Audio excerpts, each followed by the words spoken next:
Okay, as you noticed, I am not putting my self on the screen. I realized it doesn't really have much purpose. So we just left off here where they were traveling into the town where they found Lily and everything. It is like 1 o'clock in the morning where I am, so if I yawn or am feeling tired and just, yeah, okay. So let's begin where we left off.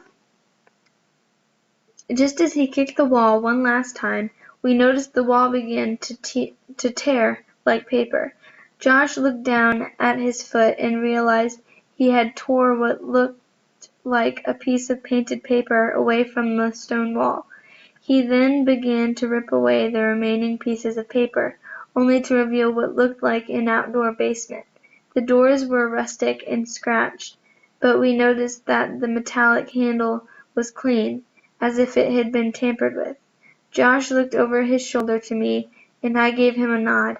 I quickly took a photo of the layout of this basement-like thing.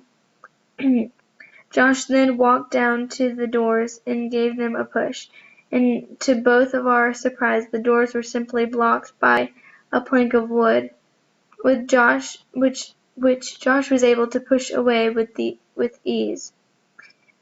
We then pushed open the doors slowly and cautiously. Who knows what could be kept in there? It was obviously hidden for some reason. So this is the picture. I might have to zoom in. Or can I open it? Yeah.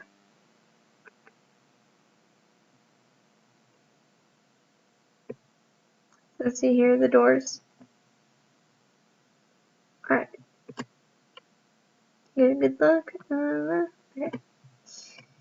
So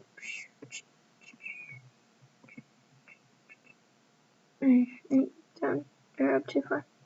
Okay.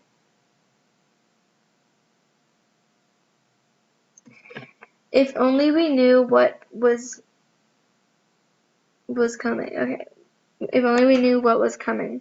Perhaps it would have saved us both from throwing up. As we stepped inside, we were met with a rancid odor. Neither of us knew what the smell was, but we know it made us both feel instantly sick. Josh gagged and coughed, covering his face with his shirt. Oh, here comes the yawn. Okay. I swallowed back vomit as I continued to walk. I pulled out my flashlight and shined it inside the pitch-black stone room. I continued to walk, and we heard nothing. As we walked further into the room, the smell only thickened. It was getting so bad that Josh threw up behind me. He quickly composed himself and stumbled back upright before we continued. As I looked around the room, my eyes met with something on the floor that made my heart race and the flashlight drop from my grasp. It was Lily's knitted sweater. It was the sweater she always wore when we went out for pizza or to go bowling. It was the same gray sweater with the same little torn threads on her sleeves, where she would chew on it. I could see Josh from the corner of my eye, his eyes just as wide as mine, as all the last of color drained from his face. I picked up the sweater slowly, holding it up in front of me, when I noticed there was a large and thick blood stain soaking all the way through the jumper. It started thick from the collar and became thinner as it went down the sweater. I was now the one to throw up. I collapsed onto my knees, puking heavily. I didn't know what to do. I didn't even know what to think. I soon maintained myself and stood up again, holding the flashlight as I put the sweater in my bag. Through blurred, teary eyes I pressed on. I found nothing from where I was standing, and I heard a small light switch flicker on from behind me as red light filled the corner of the room, and then I heard him. Josh screamed louder than anything I had ever heard before. My stomach was in knots as I shined my light to where he was standing. He was standing over a large black table. I watched him just stand there in complete terror, as if he was frozen. I could only imagine what he was looking at, and I truly wished I left it to my imagination. I walked over to his side. There I laid my eyes on the sight before me. It was Lily. She was strapped down onto a table, wearing nothing but her jeans. Her body was covered in thick layers of tape, keeping her strapped down. One of her arms dangled down to one of her sides, but the other arm was nowhere to be seen. In replacement was just taped up stub with stains of blood under it. I could hardly breathe. My stomach was now knotted in my breathing so tight, all I could do was stare.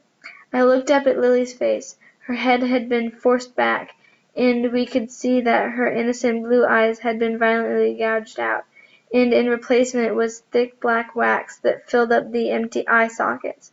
Her nose had been contorted and broken, snapped in many places, but the worst part of it was her mouth.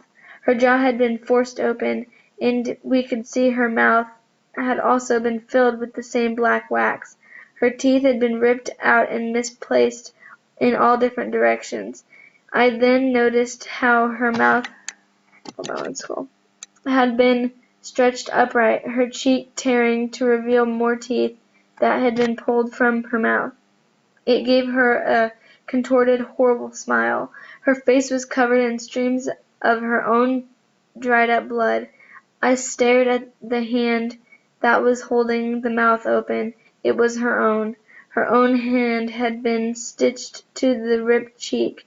The flesh was torn and falling apart under her nails. Her nails were cracked and chipped, with staples and little threads holding the hand in place. The red fluorescent light created horrific shadows and highlighted every grotesque feature that now was on Lily's face. I silently and numbly pulled out the picture of Teeth.jpg, and stared at it, then back to the real thing. They were identical. Josh brought a shaky hand over Lily's cheek before he collapsed by the side of the table. I could hear him sobbing horrendously by her side before he passed out beside me. I too felt like I was on the brink of collapsing, but something caught my attention. I could feel the presence of someone else coming into the room, but I already knew who it was, and I knew now there was nothing we could do about it. I heard the door slam shut, and the plank of wood being placed over the door. I heard the sound of footsteps. I heard them inch closer and closer, until I could feel their presence behind me. I knew he was there, and I knew that there was no way out. I knew their voice speak very faintly behind me. I'm sorry you had to find out this way, but it's okay. It's all for the sake of art. But that wasn't what made me collapse. I knew well enough from here that my fate was sealed, but after he finished speaking, I heard one more tiny sound that made my heart both ache and my tears only stream further down my numb cheeks. Before my vision faded away from me and my hand slipped away from the table, I could hear Lily choking. Wow, that is intense. Okay, and then, wait, it says read more, but okay, that's disturbing. But that's not it. Okay, so that was it. So basically, he kidnapped her and just ripped her apart. So that was the image that was taken.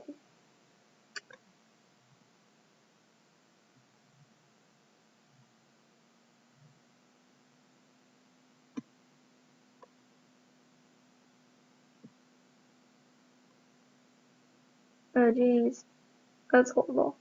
Okay, so basically that's what it was. That is just very disturbing. Okay, I don't see how somebody can do that, but it's a pretty cool story, so I'm not complaining. I know it's probably just a story. I actually know it is just a story. It's something somebody made up, but who could even think of something that would be that gross? and make it into, yeah. Well, this is the end of this video, and it does cut it a little short, but that's okay. We'll start a new episode, or a new playlist. I'm going to put all the episodes in one playlist, so then we can have those. So basically the Teeth.jpg episodes are in one playlist called Teeth.jpg, and I already made that, so you can look at those, and those are just 2 episodes. So it didn't really take 2 episodes. I thought it would be more, or I guess this will be the 3rd one, correct?